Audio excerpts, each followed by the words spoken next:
goes wrong. Yeah. Yeah. But yeah, we're ready. Good. Great. Well, welcome. It's great to have you for our final parallel session.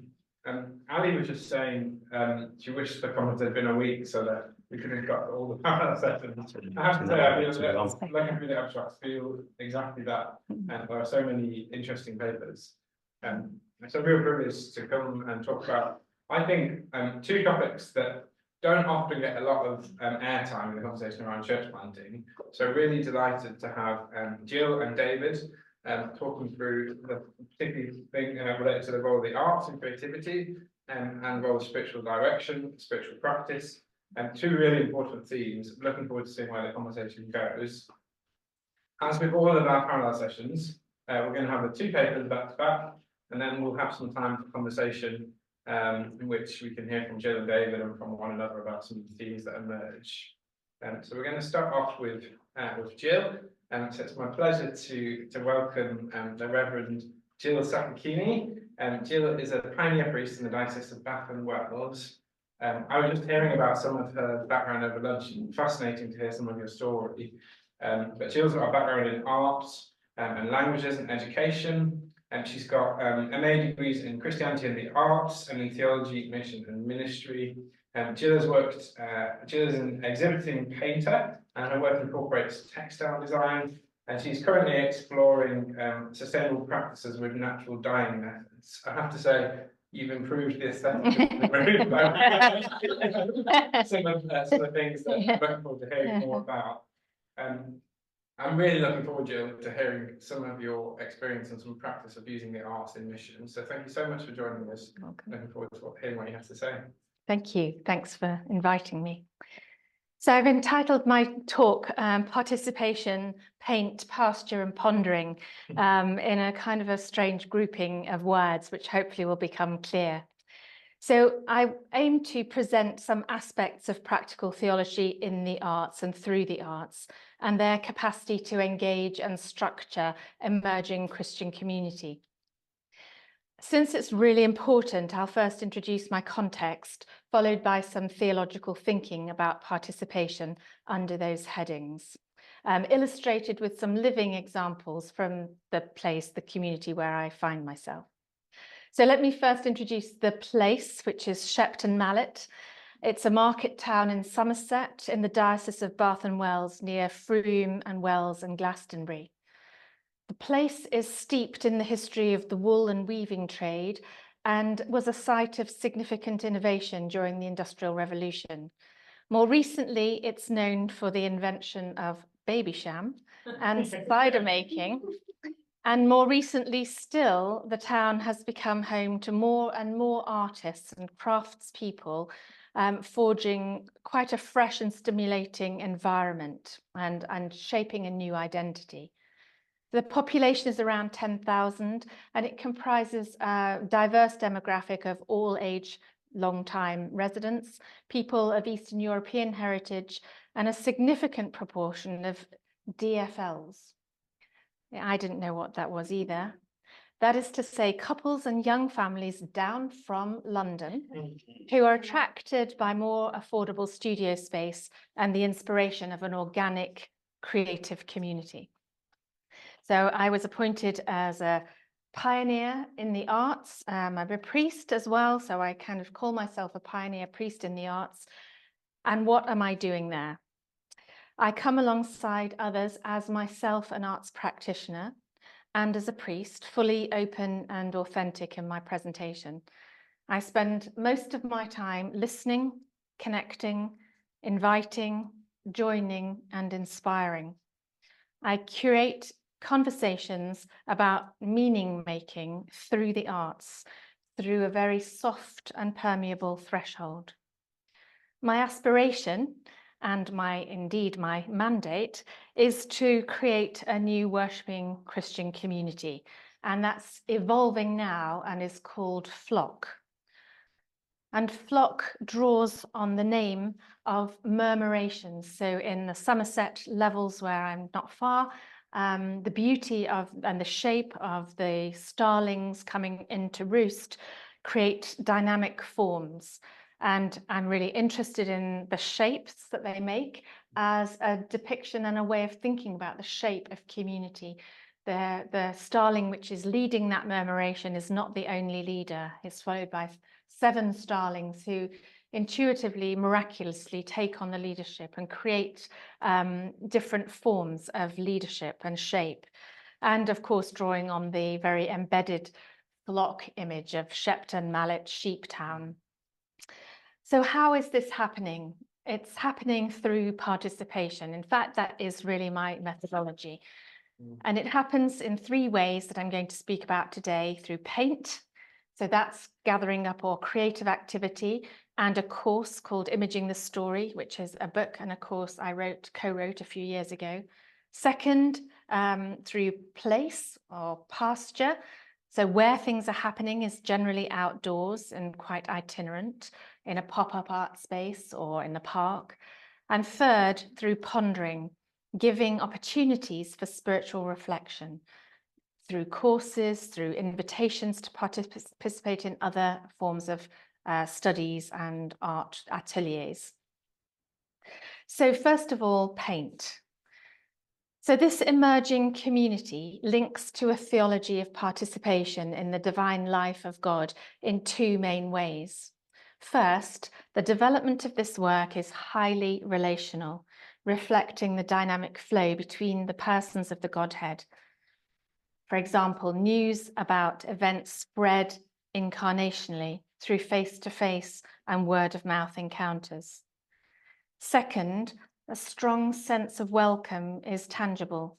The edges of the groups or events are permeable, and access is wide open and inclusive. Thresholds are made easy to cross by a non-judging atmosphere, and the gathered community reflects the generosity of Christian hospitality as demonstrated and received by Jesus.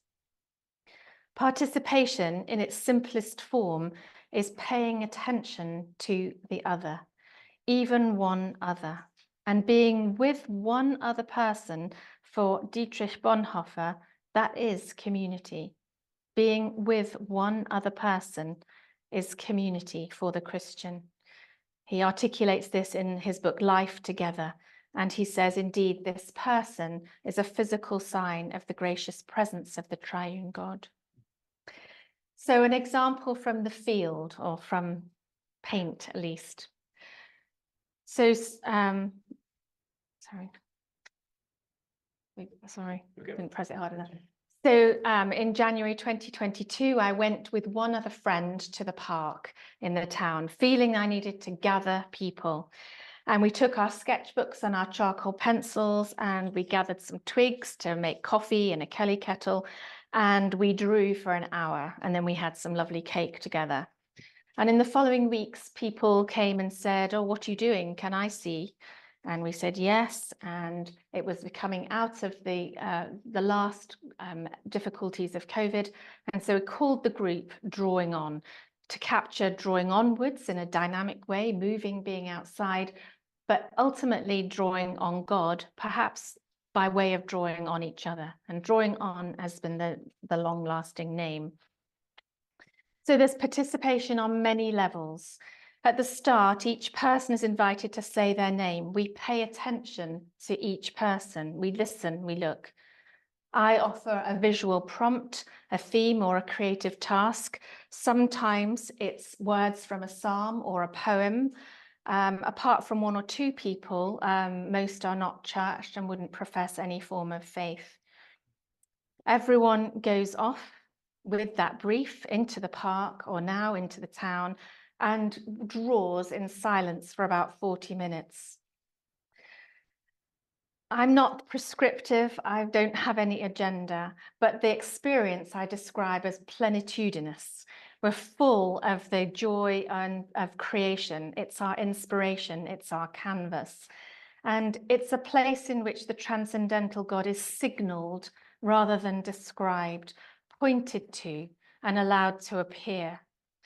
The circle is a really important shape for us. We gather in a circle at the beginning, we gather in a circle at the end. And at the end, there's an invitation to share one's work, which for the first time is really kind of unnerving. But after a while, people get through that moment of vulnerability and share something that's been positive and good for them in that experience. Gradually over time, the two now is regularly 24, 25. There are 40 in a WhatsApp group that was at their suggestion. And whilst they don't mostly profess faith, they know who I am, and they know that we're out in a beautiful part of God's world. And when I ask them why they come back each week, they use words like belonging, silence, togetherness, learning. So participation and presence are the modus operandi. We're always there, whatever the weather. That's our motto. People link to us through social prescribing, through Mind and through GP offices. Other people donate art materials. They participate with us in that way. And there's a very accepting and generous atmosphere. And a girl who interned with me, who's a Baptist, about to be a Baptist minister, is going to replicate Drawing On in her context on an estate in Swindon very shortly.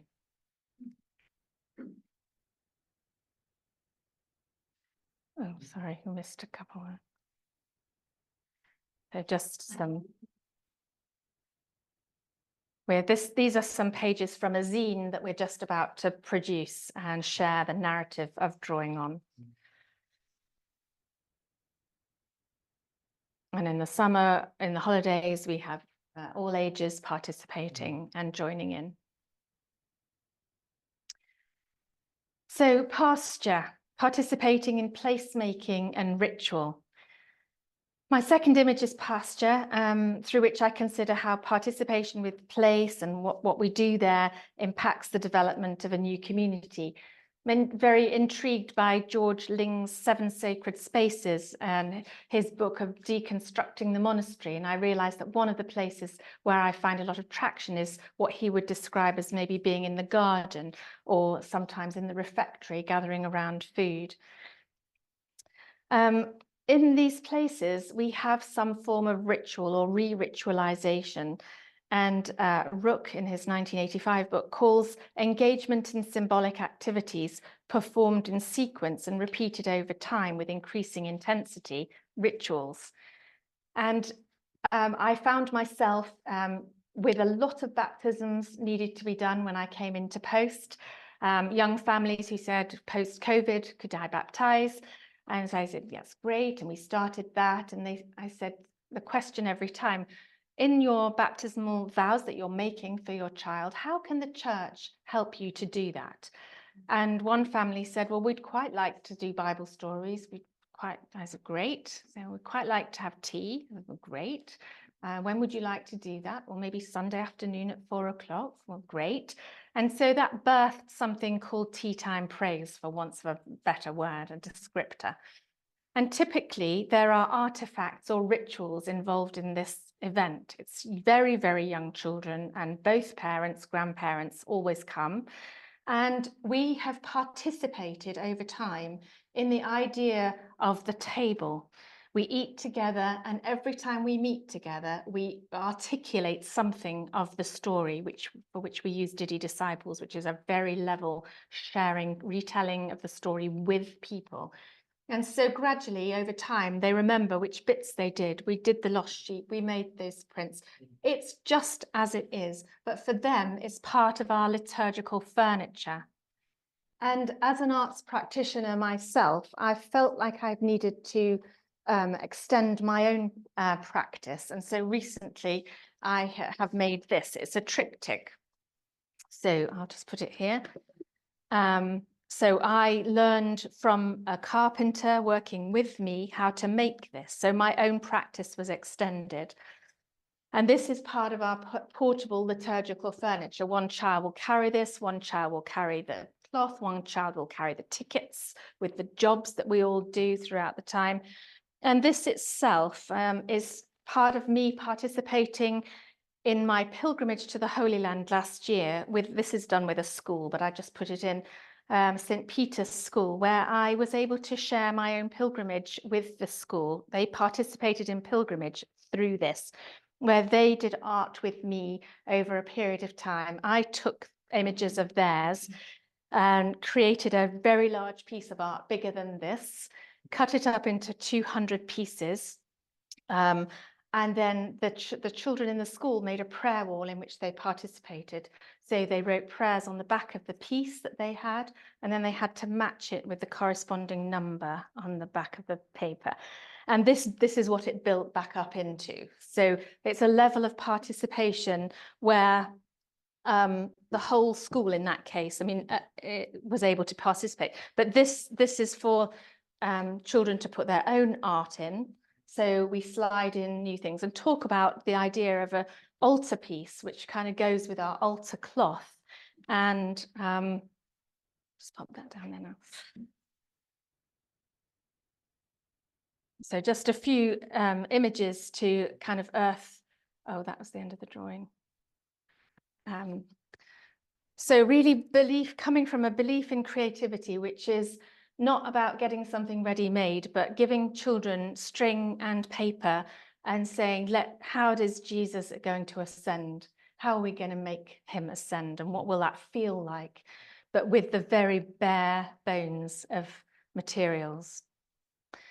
At other times, I've participated in Somerset Art Weeks, and with my own art, which is to do with textiles and cloth and tableware. Children would come in after school and make their own table mat, and with their families, encouraging them to eat together as families. And for 2.5 weeks of Somerset Art Weeks, we had different engagement events where I was able to really directly bring people into the space and do things with them. So that's our story cloth. Again, outside. We're never, ever in the church for tea time praise, ever. We're just incredibly itinerant. And a big part of that is bread. We always make and eat bread. And this is working up to explaining and joining in and participating in the Eucharist together when the time is right. So one of the other things, Somerset Art Weeks 2 weeks ago, which leads me to the next part, which is pondering. An invitation to consider the visual space around us and to perceive its beauty, not only the beauty of the space, but the beauty of the art created. And for some, this is intuitive, but generally there's a need to learn how art and aesthetics function in our everyday lives and to apprehend their unique capacity to move us towards a deeper relationship with God, self, and others. So in this project, which was called The Gleaning, I collaborated with another artist and we created stories in stained glass. And we were really concerned to involve the whole community. My collaborator and I one day went to invite 2 young women who run the Romanian coffee shop, and we were a bit pressed for time. So we went at the end of a day. We didn't have any time, and actually we didn't have any money, but we wanted to go to them and say, would you like to be involved in this project that we're doing? It's about gleaning, it's about fragments, things at the edge, the things that are discarded, and creating beauty. And I knew that they didn't really understand what we were saying very well. And they said, yes, yes. And so we said, great. And then we said, oh, thank you. And we were just about to leave when they pulled out a tray of the most amazing cakes from the oven, which we'd never seen before. They were like figure 8 with honey and almonds and just amazing, mouth-watering. And we said, whoa, what are they? And in a very limited way, they said 3 things. It's just for today, which was the 9th of March. Not any other time. They said the number 40 and Jesus. And I was really none the wiser. I thought it could be to do with Lent, but we don't normally eat lovely things like that. And when I went away and put those 4 words plus Romania in a Google search, it showed me that on that day, 40 men had died for their faith in Christ in Romania in an iced lake. And we were looking for stories to tell in our community, and that was our first story. So participating in the story is just absolutely key. And we did the workshops in their cafe where we all took cake from our own traditions, which became our connecting point. We drew the cake, we ate the cake, and we made textile cake for one of the hangings that you'll see in a minute. But again, all these workshops went on for the whole summer, and people joined in with us and came back again. And then this was one of the hangings, which was made from the cake. It's looking from the inside, outside of the church in. But, you know, that was our first story in stained glass, and we had 11 of those. And during the time that we were at Somerset Art Weeks, again, had lots of opportunities for pondering. We created a new Vespers with contemporary music. And in the Vespers, we pondered one of the paintings each time. So these are huge. These are, you know, 7 or 8 meters in length. The first one that you see there was created by a Korean woman who came and saw what I was doing one day and said, this reminds me of a Korean art form. I'd love to make one. And this is based on Piero della Francesca's Baptism of Christ in the National Gallery, which is pared down to its most pixelated points. But we spoke of this as, you know, a way in baptism and the journey and the story of Jesus' baptism. Second one is about pilgrimage. All those words were given to us by the community about journeying. And the third one you see there is about the creation and caring for creation and looking at what's at risk. So these all provided us many opportunities for engagement at a deeper level. This one that you see first is really about making a sense of place, about belonging. There's the Babysham deer and the market cross where we meet to draw now, and everyone was involved. The next one was done in community with the WI. It's made out of inks from natural plants, but it happened to be the day that the Queen died. And so it became itself an opportunity for some kind of collective trauma to be expressed. And we did that in silence. And then the final pièce de résistance was Millet's, based on Millet's The Gleaners, where we took fragments of what was truly lost and discarded, items that were found. We embedded them in cardi paper and dipped them in oil, and every single thing is stitched together by hand. So over the many stitching sessions, that's where the conversations arose, where there's a space for directed or not directed, mostly not directed conversations about meaning making and what we're about. So that's the space that I enjoy creating and curating. This was our Vespers that we continued. So we did that during Somerset Art Weeks, but now that continues weekly. And people who are showing some kind of sensibility towards spiritual things come to that. And it's a sung contemporary piece where everyone has their own music. And the more they get to know the music, then the more they're kind of thinking that maybe they're beginning to worship, which I think is what's happening. So that's a signpost to something a little deeper, as is the next thing, which is imaging the story, which is this course and book that takes us through the whole, you know, Bible beginning to end, but through the lens of the arts, drawing on, you know, visual heritage, the visual arts tradition, but it's absolutely a theology of making. It's asking that question, when we make, how does that open up a fresh way of engaging with a text to see where God is and how we might encounter God, Trinitarian thinking about faith, but through making, very, very hands-on. So there's formal teaching, and then on the right there, that's poetry made with found text. And then at the end of that course, which we did last year as a 4-day summer school in Shepton Mallet, there's 3 or 4 months pass, and people engage with one aspect of the story and really drill down to think, well, what did that part about conception really mean to me? Or what is it about calling that I want to explore further?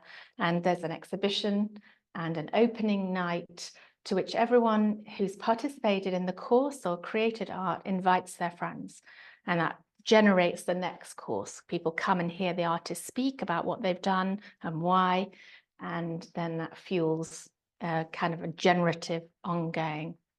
So those are two images of people who probably wouldn't stand up any other time and speak about spiritual things quite in that way, but they're talking about what they've done and what it meant to them. And this was another piece, actually, that was a chess set made in ceramics that someone did at their dying father's bedside. And this was a very, very important piece and way of engaging on many, many different levels. So I'm sure I must be out of time. So for me, the shape of this community is that the funnel, if you like, is the drawing on. It's the collective gathering point. It's wide open. Then it comes into this point where there's potential for exchange, and then an outflowing. And I just see that as a very easy threshold crossing, organic, not very planned, but very able to be responded to. So in the group we were here before, we were talking about, you know, where is God at work and that kind of language. But I think it's even more just noticing and following. Thank you.